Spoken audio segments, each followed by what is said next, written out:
me so me challenge na Dormaahene e wa afidie we so nnedai se ye wura siesie asem no en obesiesie ebe ye boko o siesie wi Dormaahene me se me boa de jade na ntwe mienu aso ahoma so de abre wo Dorma wa himfio kwaku aleje de se Dormaahene boko ntokwa wo hyemu bi ahimfo wo Ghana nyina anim se otumfo Asantehene na ama ahenie ewiase nyina hu Ghana wo Dorma ye de bia ebetena afidie we so aka wo hye Asante ase wo pe wo mpeu aha na wotumi na ye den ye fire me pese me bisa na Dormaahene asem ba ko pe e wa afidie we so se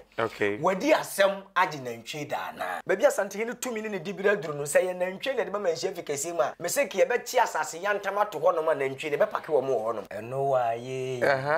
ye obi biwa mu ano ya asene ho ne ngoro nti ye de ye be se wo ho ne ye no agoro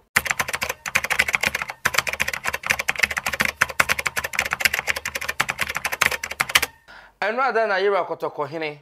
otumfo osei tutu ababio santiman wura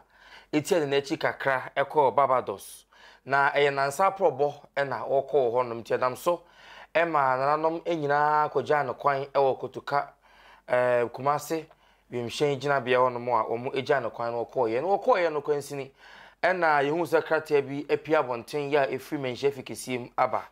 na kata ne munsem nyina ense nyina yenim kiri wa hyew mentime ho ase ya ekoso ewo boko ene ne patem honom enya semketo akora na semi baaye no mpanifo aka bia ban mo asomfo aka bi bambofo omu nyina de omu ho agim nanso so ayehwebuada ema so kosoro na ejai abafom yehu sede esi ekro omu ho kotokrumpo na omu de kurahiem ewo esoro honom a nananom nyina na se obi ehwe se asomdue betumi aba ewo honom yewura hyase edi hu komo bia ne no na krata no kire se Yakopon twedi ampon ya adomo a obubu obusumi ewo mu de to so aduasa ekosi openim abosu be wura mu de di kan no 2 days no yewura se obehwe na watena se na bokon nsem na ohwe na wasan esi sokoso no ma hwe ne promesi brain wa hwe amasomdue atumi afa ne ntoma pefra ewo bokon ne patem wisan se boko ni nyina aka Ghana ho yewura de ono Ghana nyina asomdue edana bam enya Asante man konti sa na kata no epie ya na echirimu ede eba ne no ena woni tua se ajimuje ne doma dikuro ya ono de Asante ena ode edi na konwa no jesi Asante anka bibi Asante anye bibi na no an se wasa tamesi wonom na wo horo no yakoda sori ya amanbo a efremfrem mu ba ne se wose se yewura etumi siesi bokonsem no a ene odi ntwie mienu ene beba kotokofium abre yewura aso obi asoma na ohina otie konwa so a oprim mpumtuo eni komu ye na ohina foforo so obehwe na wahwe amasundua ba otinchen to challenge edi ne ka kire yen kwakubedua ko me nchen hanom na ansa na no yenko hwe video no eba ebedi nkomo eba sesia oko be du echire kura a be kwatnaso ye wura me kan wadi ye wo bi no be visa otumfo Dormaahene on balance se otumfo trisiesie Bawku asema e ma ko je ne ntwedie be ku eni di fa ye da se video no e na wokohwe ye no eti challenge a wotro ye no eno no Dormaahene ibisa se di ade pa eno woje fa Asantefo ho kwaku me mo atena se na so de dia ba de chin kure se na pawo eso skura Asante ajamo so mo si ensi ne ho obi ye bibia mi mu ano se wiase de eno wa ye ye obi biwa mu ano ya asene ho ne ngoro on se onu obi tifie dan de nyina no wo ye wade wa hunye se wo hu yo ba ya na ne nua no sere kata so mu so aha mi nua na de ba wura de ma na nim de okoka no wutiri sa wo sere ye na no na wa mu na wa de ntirim nti unu ya yo bibi a we nya kasa kire be ye hu de bia nti ye de ye be se wo hu ne ye no wo agoro na mosombe se ho obi ye bibia mu ano na so asemi ko ba se ya na wo hu de wo nya wo ho Dormaahene de atudwa o se yewura tenase November 30th ne December 1 no no be kan asem no netumi eto yie na sumdwe baboko a ode ntwie ebebre yewura kwaku ya na me kasa na wo sere kwaku wiase okay sebi yesi obi ne mu a obi kire okay na yesi de odi akire so ya na osua de odi animu ne nante okay nki nim se nananom de nka mo na munim odi ya munim amane ne amamra nka ye de emagu na ye ba ye bem wanka yesua bibi na de adai kwaku mani fiye me pese me bi se na Dormaahene asem ba ko pe e wa fidie wi so se okay wadi asem age na ntwe da na de bi nim se nananom de omu ni asem ni ntwe wan wayedua nani wote akonya so ne dibre na konya no wose emu oduda ne de nyino betena be afidie so a woka na konya no so to kwaku nim se mu odu kwaku wono na ya na woka ondi onim sabi kwaku na sabi mpredua me akonya be ne mu odu sine Asantehene akonya sabi ye kan ya pagya yimu okay me di apart from sikadwa me nka se nkonya aka nyina anya nkonya nanso me de so me de no no eno na me hu ne se so wo wi asesa na obi a o hye sikadwa ase bia so obi o hye sikadwa ase so bia no oso okay ye na bari makuma wo hene wo soma me wo hye sikadwa ase asumenya dwana peace wo soma me okay amankwa akodom wako akire dom akodom wono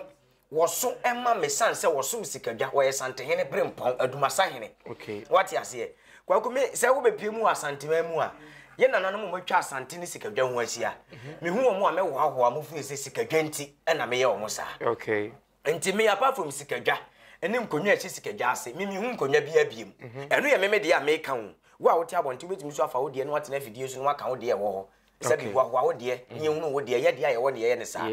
na Dormaahene pese bisa ne se watimi aba abontin aba be kan asem we di a allegedly pokufu hu ne se ntokwa na ekoso no na Dormaahene kan wo bi na ekoso ye na sa na meka no ade de nti ameka sa ne se kwaku ye wa ha na sampa so ko obuno champion youth association ebe ye meeting bi se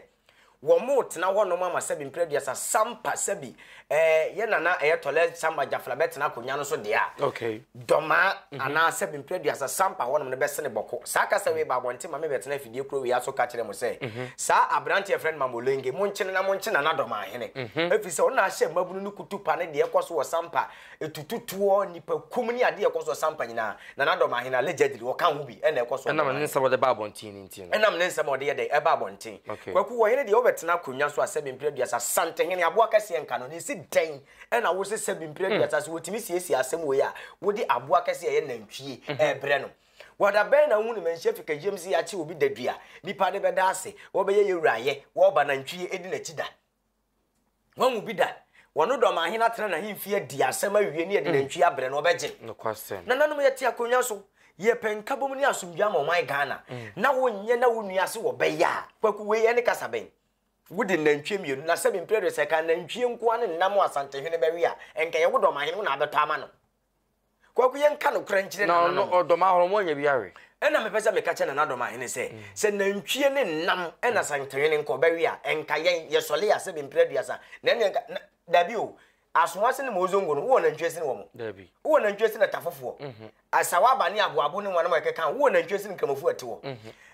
sariki zongo ni sabi zongo fo hene wanom se Asantehene be wi nantwie a enko no abehwe akonzongo akwagogi nantwie trade amade aba besi manhye fikasiem enya wo Dormaahene na de nantwie be bele Asantehene ena no nanchen wo wani fi ya betena akonya so bo mu se ye di asema na asabi ye de nantwie akwa ahemfie da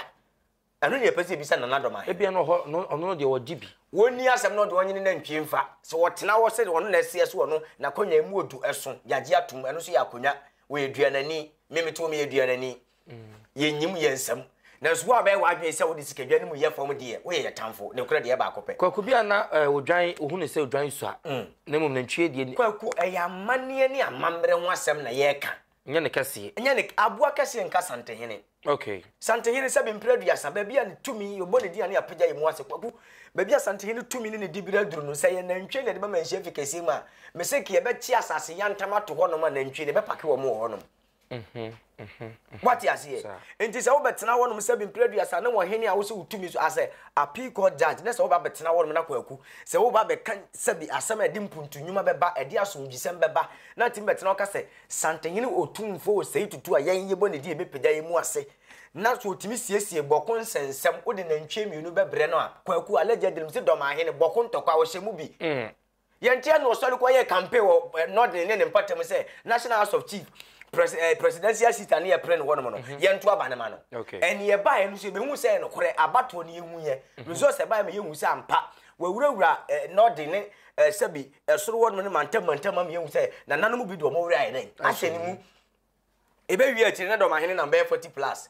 na se hwi anwea so man hene eso number 52